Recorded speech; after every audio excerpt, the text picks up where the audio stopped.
University, Kolkata বিশ্ববিদ্যালয় অব্যবস্থা। সেখানে ছিল আজকে ছিল কমার্সের পরীক্ষা, সিইউর কমার্স বিভাগের পরীক্ষার প্রশ্ন ফাঁস। পরীক্ষা শুরুর আগে হোয়াটসঅ্যাপে প্রশ্ন ফাঁস। কোথায় কিভাবে প্রশ্ন ফাঁস আগে জানবো ওঙ্কারের কাছ থেকে। ওঙ্কার,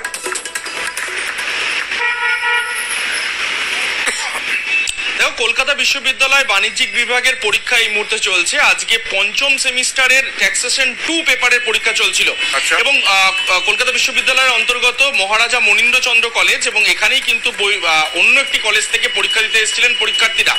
তাদের মধ্যে থেকে একজন পরীক্ষার্থী, তার কাছে বেলা 12:45 একটি মোবাইল ফোন উদ্ধার করা হয় এবং সেই মোবাইল ফোনের সূত্র ধরে জানা যায় যে হোয়াটসঅ্যাপের মাধ্যমে পরীক্ষা শুরুর 1 মিনিট আগে, অর্থাৎ প্রশ্নপত্র যখন দেওয়া হয় 5 মিনিট আগে প্রশ্নপত্র পড়ে নেওয়ার জন্য, তার থেকে ঠিক 1 মিনিট আগে অর্থাৎ 10টা থেকে পরীক্ষা শুরু হওয়ার কথা, 9:59 ওই ছাত্র তিনি কিন্তু হোয়াটসঅ্যাপের মাধ্যমে প্রশ্নপত্র বাইরে লিক করে দিয়েছেন এবং সেইখান থেকে যে নাম্বারে তিনি লিক করেছেন প্রশ্ন, সেখানে প্রশ্নপত্র পাঠিয়ে দেওয়া হয়েছে এবং সেখান থেকে ক্রমাগত উত্তর আসতে শুরু করেছে।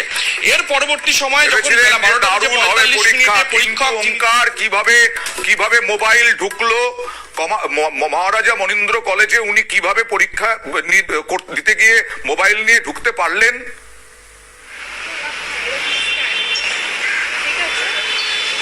একদমই, দেখো, এইটাই নিয়েই কিন্তু প্রশ্ন তুলেছেন এবং সরব হয়েছেন এখানকার শিক্ষকদের একাংশ এবং তারা যেটা জানাচ্ছেন যে কিভাবে তারা মোবাইল ফোন নিয়ে ঢুকলেন এবং মোবাইল ফোন নিয়ে শুধু ঢোকাই নয়, এর পরবর্তী সময় যখন পরীক্ষা শেষ হলো তারপরে কিন্তু কয়েকজন পরীক্ষক তারা কিন্তু গোটা বিষয়টি নিয়ে সরব হয়েছেন, বিশ্ববিদ্যালয়কে জানাতে চেয়েছেন, পুলিশকে জানাতে চেয়েছেন।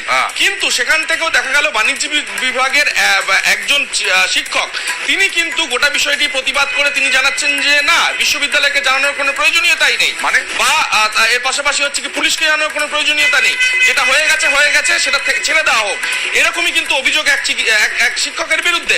এবং যে বিষয়টি উঠে আসছে এই কারণের জন্য যিনি বিরোধিতা করেছেন, অর্থাৎ মোবাইল ফোন নিয়ে ধরা পড়ার পরেও তাকে ছেড়ে দেওয়ার পক্ষে যিনি বলছেন যে শিক্ষক, তাকে এবং মহারাজা মনীন্দ্রচন্দ্র কলেজের এই মুহূর্তে যিনি টিচার ইনচার্জ অমিতা মজুমদার, তাদের দুজনকে আমরা কিন্তু প্রায় একাধিকবার মোবাইলে যোগাযোগ করার চেষ্টা করেছি, কিন্তু কোনোভাবেই তারা ফোন ধরেননি। তাদের তরফ থেকে কোনো রকম কোনো উত্তর কিন্তু আমরা পাইনি। তবে শিক্ষকদের একাংশ তারা কিন্তু যথেষ্টই সরব হয়েছেন এবং তাদের যেটা বক্তব্য, তাহলে আর পরীক্ষকের দরকার কি? যে কোনো ছাত্র যে কোনো সময় বই খাতা ইন্টারনেট মোবাইল ফোন এইরকম করার। আর প্রিন্সিপাল তো আছেন নিশ্চয়ই মহারাজা মনীন্দ্র কলেজে, তারা কি বলছেন? আর ইউনিভার্সিটি কর্তৃপক্ষ তারা কি বলছেন?